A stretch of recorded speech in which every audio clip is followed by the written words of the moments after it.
Okay, we just began the Mishnah.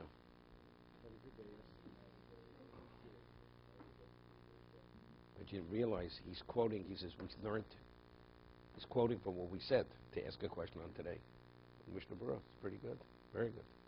Okay, we're holding the Mishnah.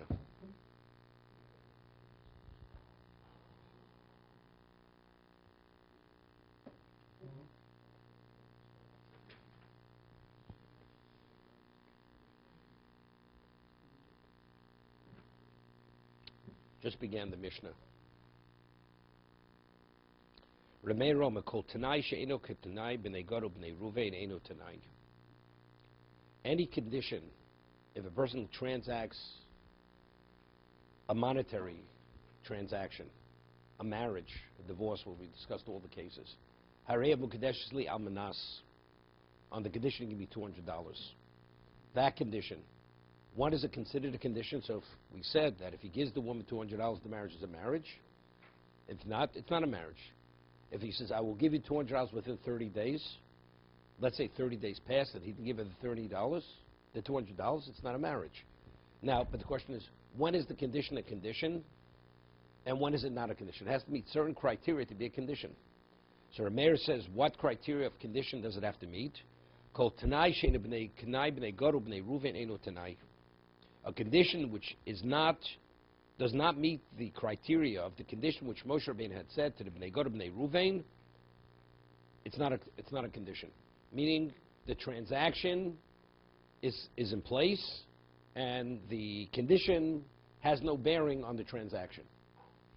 Shenemar, what did Moshe say to Bnei? Right, we captured the territory of Sichon Melech HaBoshan, right? And Og Melech HaMori, that was the Transjordan side.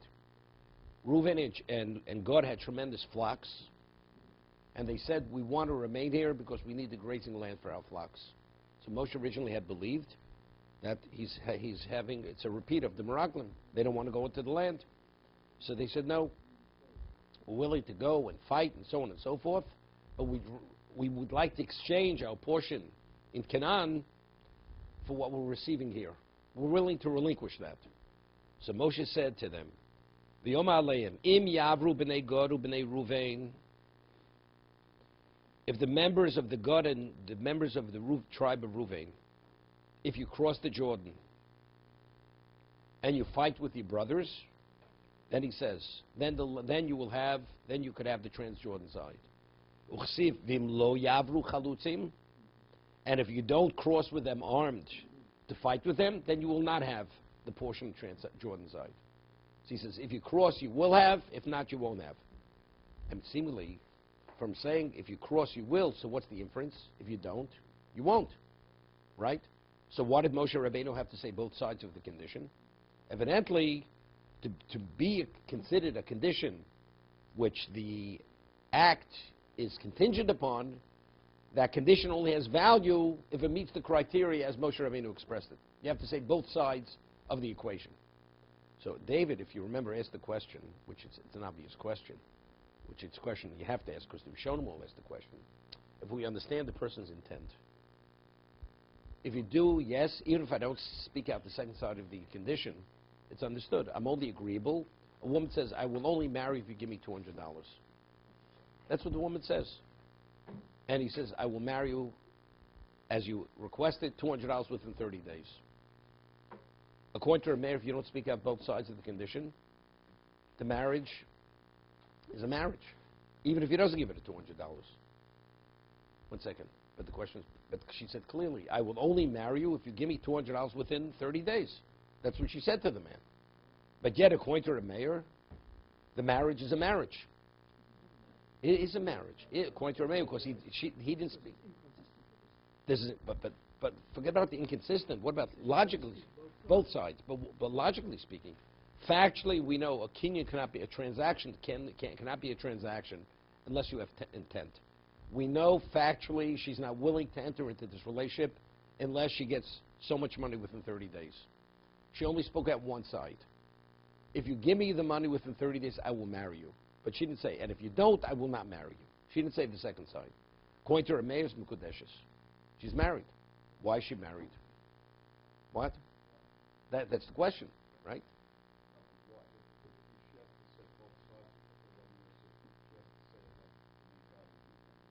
Otherwise it's not. So therefore the condition is not a condition, so that means she is married. So it's as if the condition was never stated. So the marriage is a marriage. But factually we know her intent. We know her intent. Right? So we'll discuss it.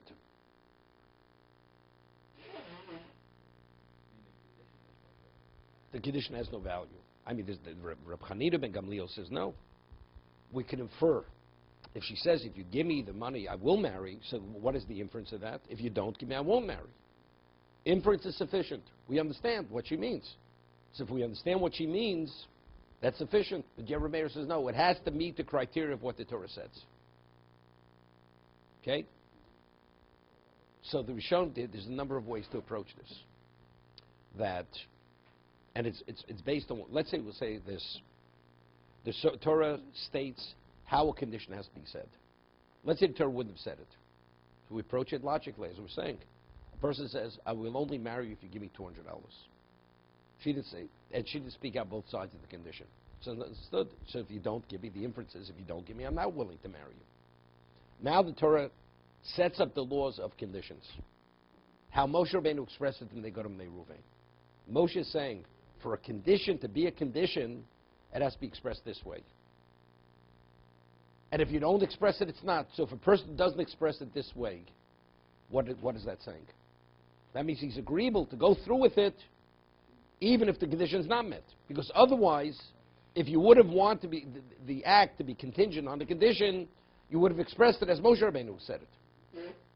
But if the Torah would have never discussed the laws of a condition, you followed the logical, what's rational, what's logical. It's clear. The woman said, only if you give me money, so it's understood.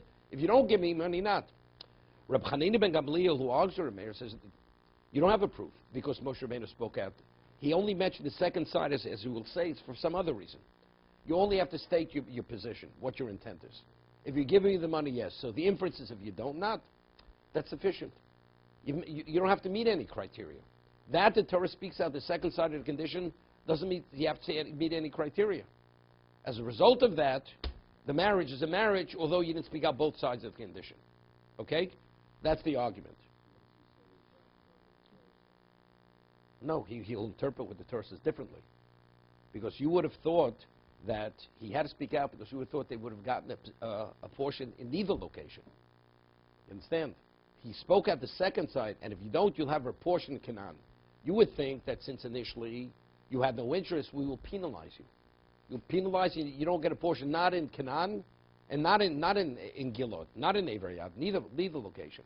So he says no. And if you don't go, then you'll receive a portion in Canaan. So why did he speak up the second half? Because if he wouldn't have, you would have said, you won't get anything. You get nothing. Not on the Transjordan side, not in Canaan either. Neither. So you had to speak up the second side. No. And if you don't go, then you'll receive a portion like everyone else in Canaan.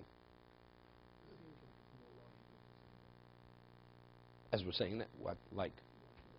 No. Good. Yeah, but if you see the Gemara, it's logical. Rabbi Meir agrees to this, but there's still the two words which are superfluous.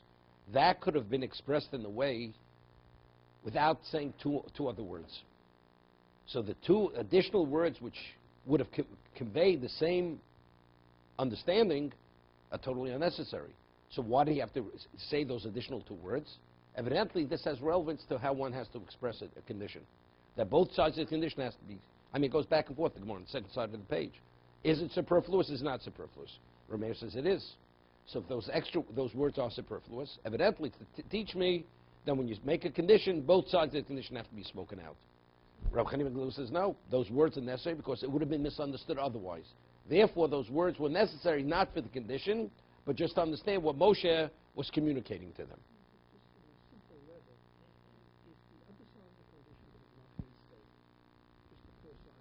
According to Rameir. And they didn't fulfill that condition. And now we're faced with what to do. What do we do now? We wouldn't know what to do. You would know what to do. What would we do? If according to the mayor, you have the inference. No. If you go, you will have it. If you don't go, then you'll be like everyone else. What does that mean? That you'll get a portion in Canaan like everybody else. You're part of the Jewish people. I don't see how you can make that. Why not? They would have made their request. Would have they received the portion in Canaan? They would have received. Okay. Now that we would like to say, he says, if you go and you fight, then you could stay on the Transjordan side.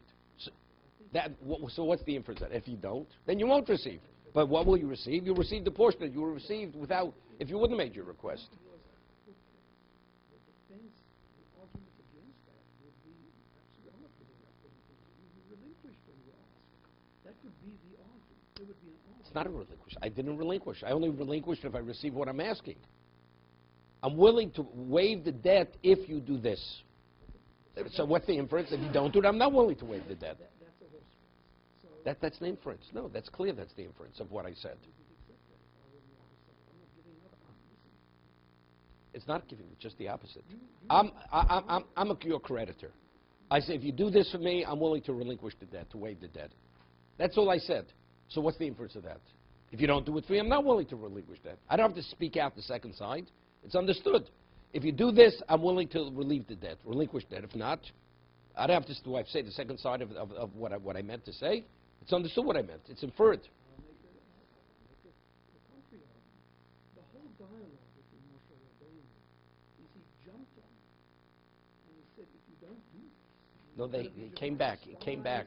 No. discourage the people. As they said, let's read the script. I have. No, okay, so let's read the script again. Okay? The script says he jumped on initially, then he says he consulted with Hashem, and Hashem says, then he says to them, then he says both sides of the condition. That was a response. The response wasn't jumping on them. Initially, he accused them of this and this and that, right? Then afterwards, when they came to explain what they meant, that's not as Hashem says, as long as they meet this criteria, they're welcome to stay there. Then Moshe Rabbeinu sets the terms. So, in having an argument, my argument to them, their claim, let's suppose they didn't do what they said. They didn't meet the condition.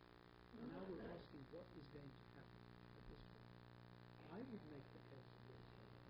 Moshe Rabbeinu made it clear to you that if you didn't go and do this, you would be discouraging the faith. And you would be putting the nation at risk, and you would be going down the path like the spies. You did that.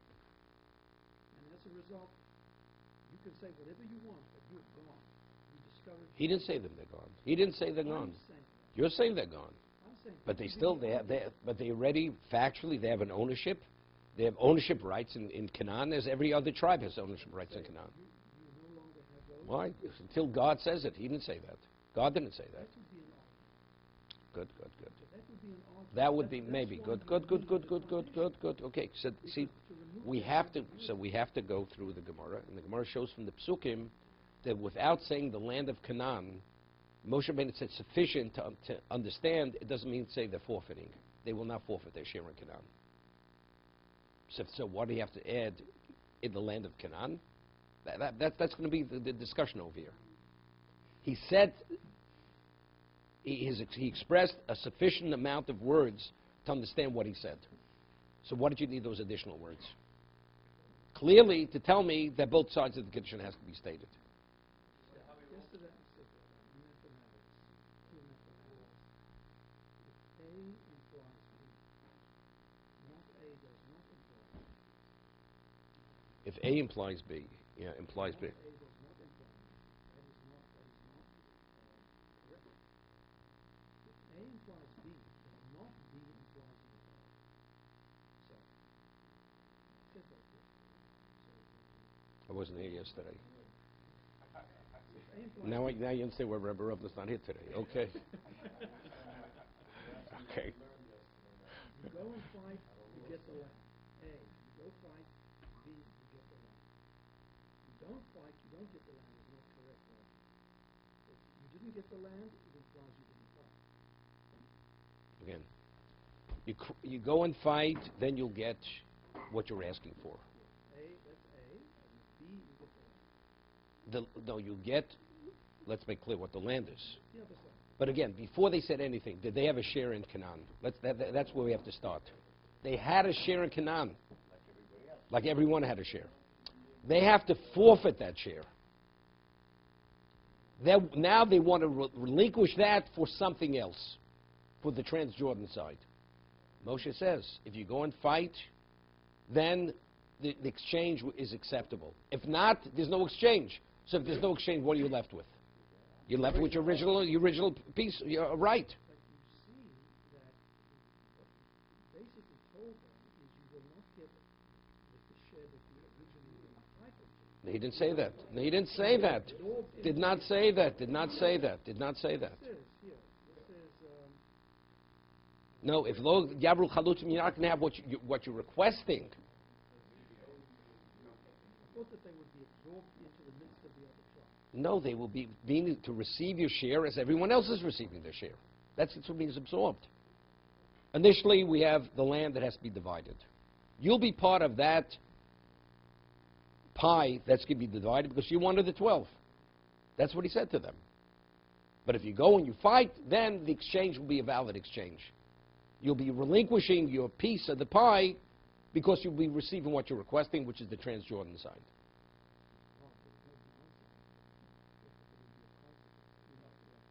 Wait. That's no, he wasn't. Not as a portion. He received a portion. But it's inside the earth. He didn't have his But own. that was for a different reason. That was a different. Yeah. But that was Yaakov did that originally. Yaakov did that. It's other reasons. Okay. Yeah. But you see that That was to diffuse them. he diffused them. Right. 1 second. Okay.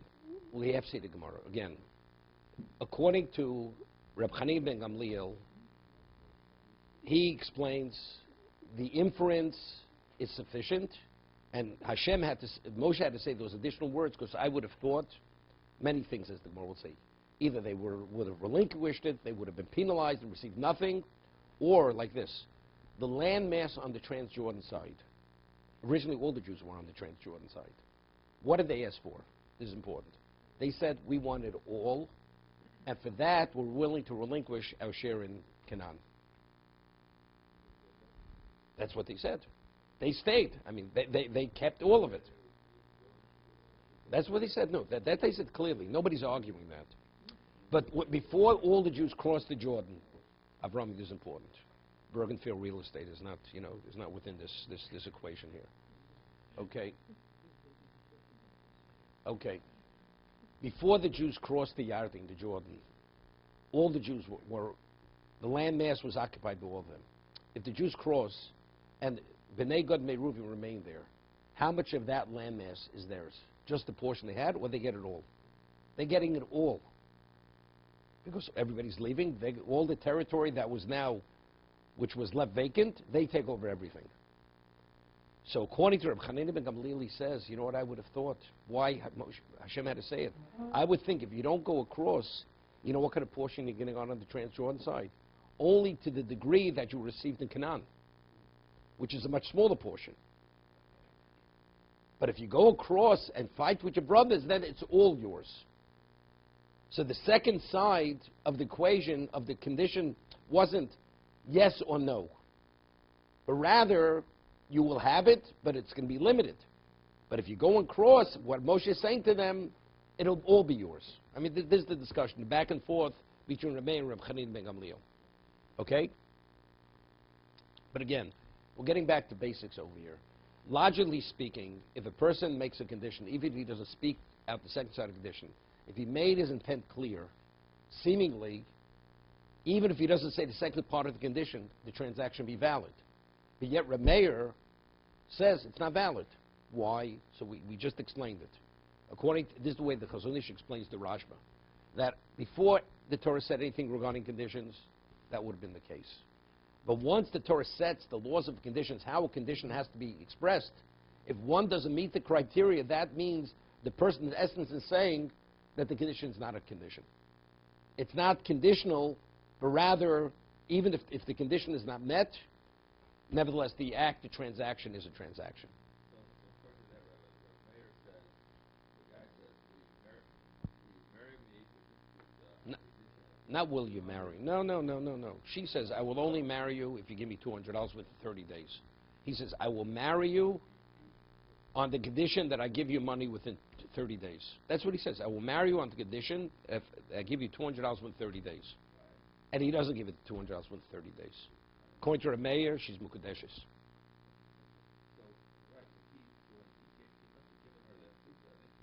But it's a conditional marriage. Can I ask a question? Let's get back to more basics.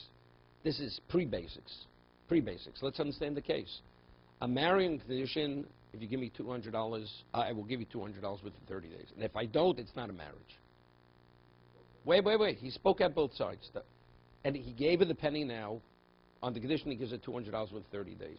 He did not. Is she married or not married? Even though he gave her the penny to be married now. So why isn't your question a question on that? Why isn't it?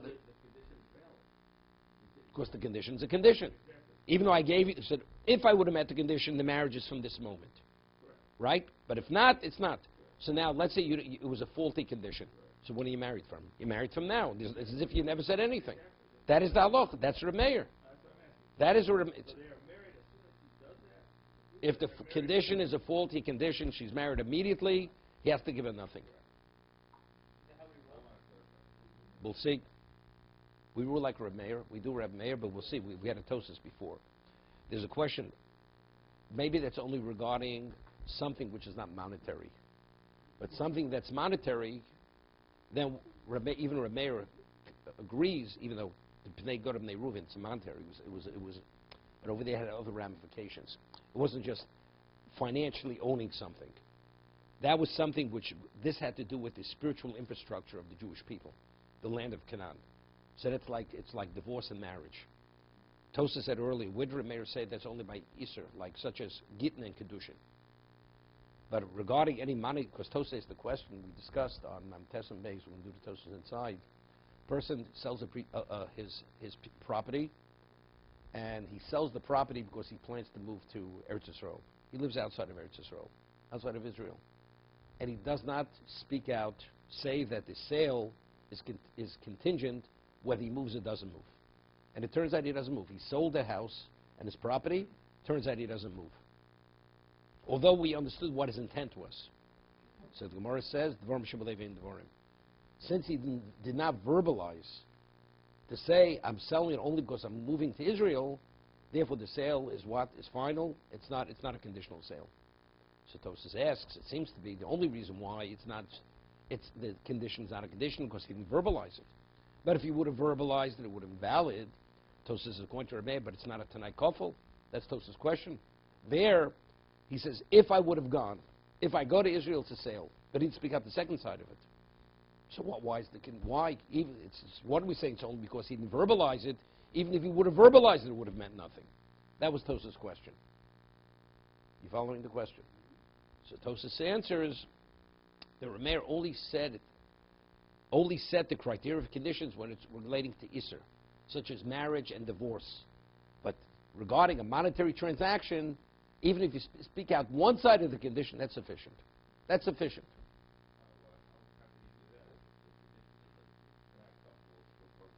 So that's what we said. So that's the difficulty. I mean, we're speaking with Tanai Ben Egoram Ne Ruven. It's a financial transaction here. You have a financial interest. You're relinquishing that to receive your portion on the Transjordan side. So that's what I'm saying. So they explain owning yourself is more than just a financial transaction. It has to do with all aspects of the Jewish people. So that has that level of seriousness. When you're dealing at that level of seriousness, you have to meet that level of criteria. But something of less importance, whether you own something, you don't own something, it's totally irrelevant. It's something for the now. I mean, owning Eretz Yisrael is eternity, for all eternity. It's ours. So it has that seriousness of a divorce, and it's like divorce and marriage. That's what Tosas answers.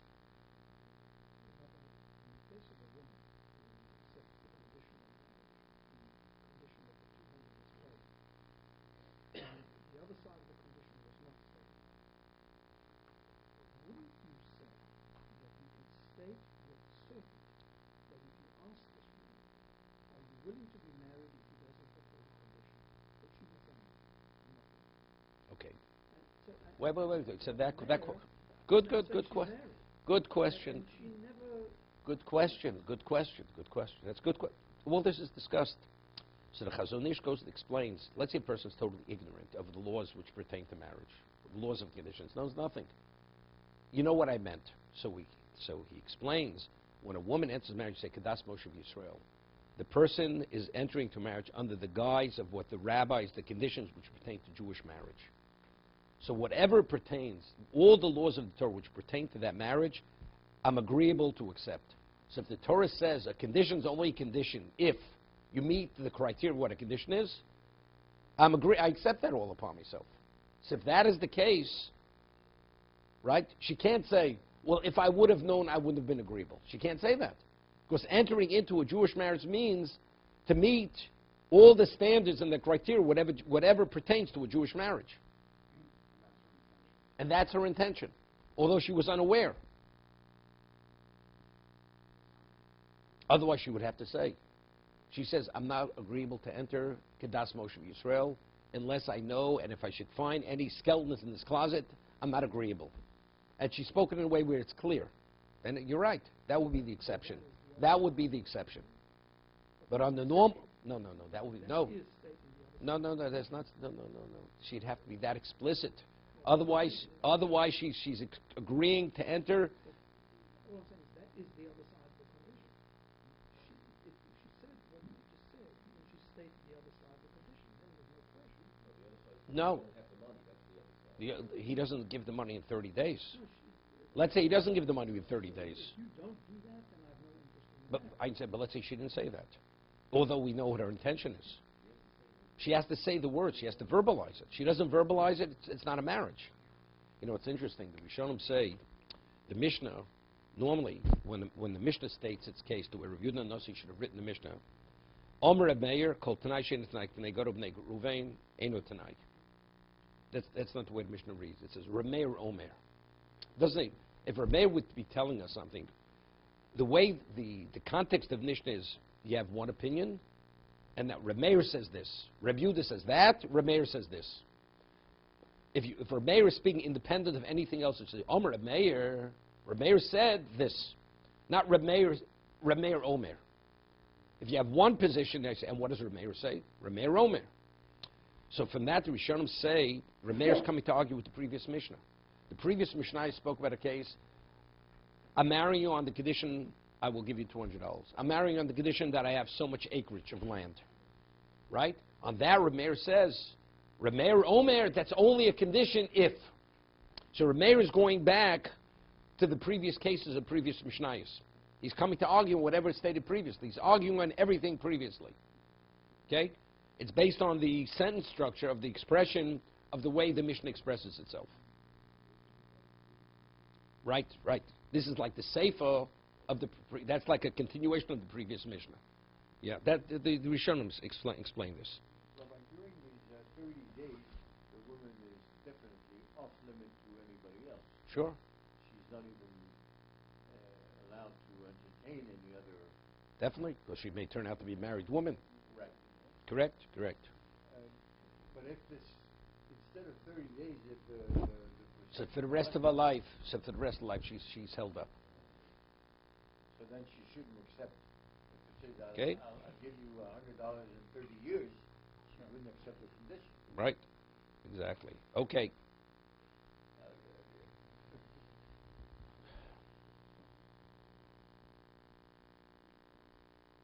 See, others say, so that's the way the Rishonim say. If not for the Torah speaking about the laws of condition, inference definitely would be sufficient. Except the Torah says, when you say condition, this is the way it speaks first.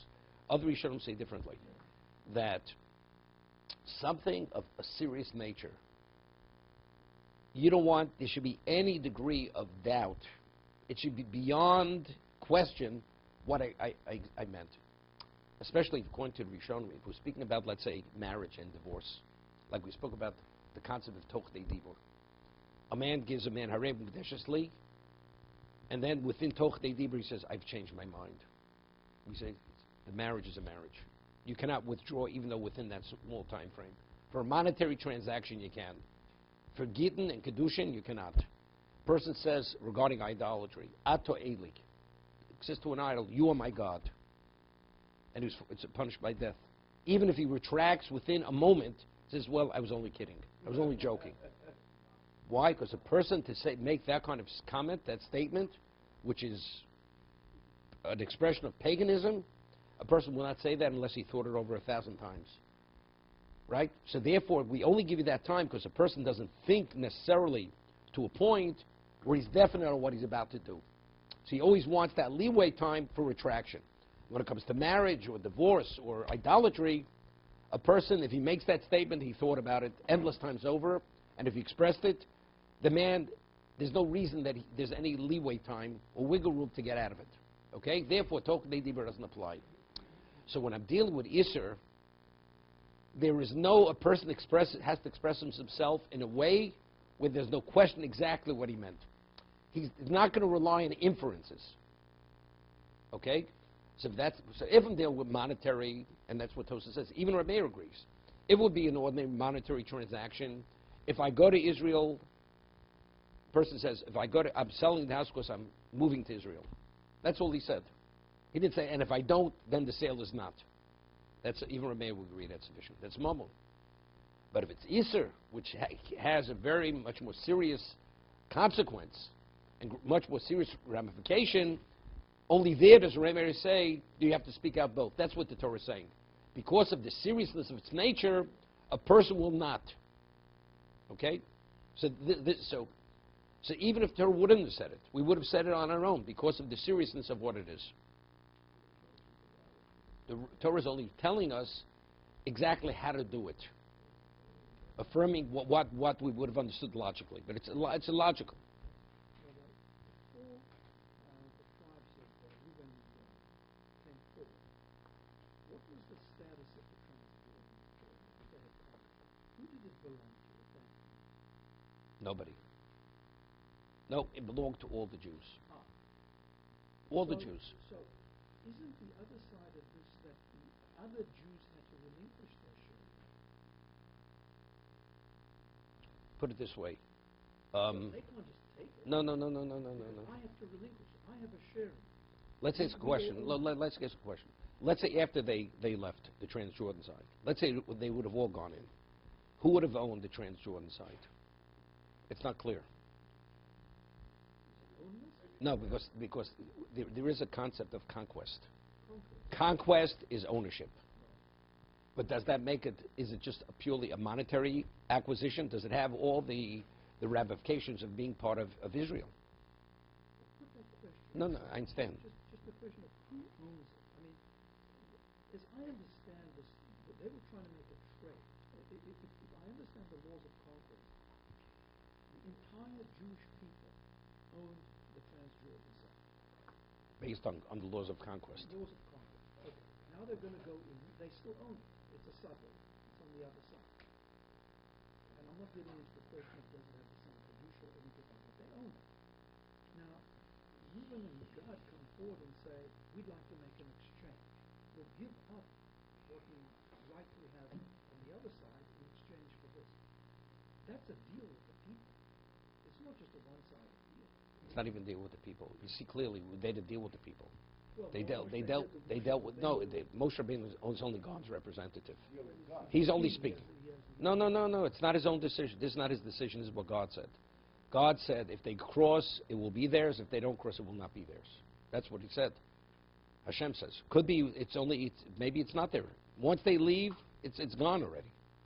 Right? Maybe once they go into Eretz Yisrael, they're even they're relinquishing their monetary rights to that side. I'm not sure. But let's say it would be a monetary. It's owned by the whole Jewish people. Just an asset. It's their asset. Okay, good. Okay, so now there's a deal with that. Hashem says, this asset, so who determines whether the asset is the Jews or not the Jews? God. God says, if you go and you conquer, then we will make that exchange. Your portion now in Israel will be exchanged for the whole Transjordan side. Okay, good. And if not, then it will not be exchanged. Then it will remain all of yours. So it'll be the same thing. What has changed in terms of what we've explained?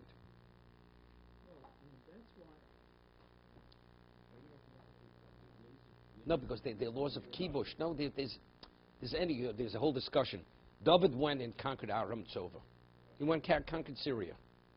But so there's a whole kibush yochid shmei kibush lo shmei kibush. Because he didn't consult with the Sanhedrin. That conquest, does it have the status of a conquest or not?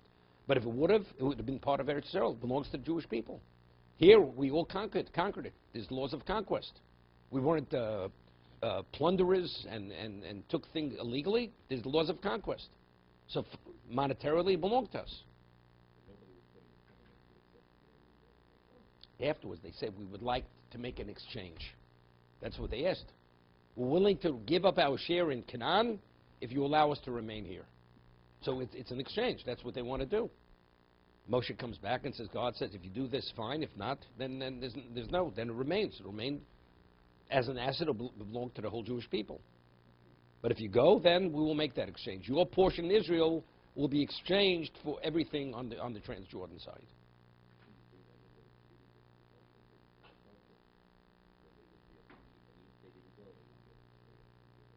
They would have? No, that's a Havamim in the Gemara. We'll see. That's based on the Psukim, on the Gemara Namid base. We can get there. To be continued.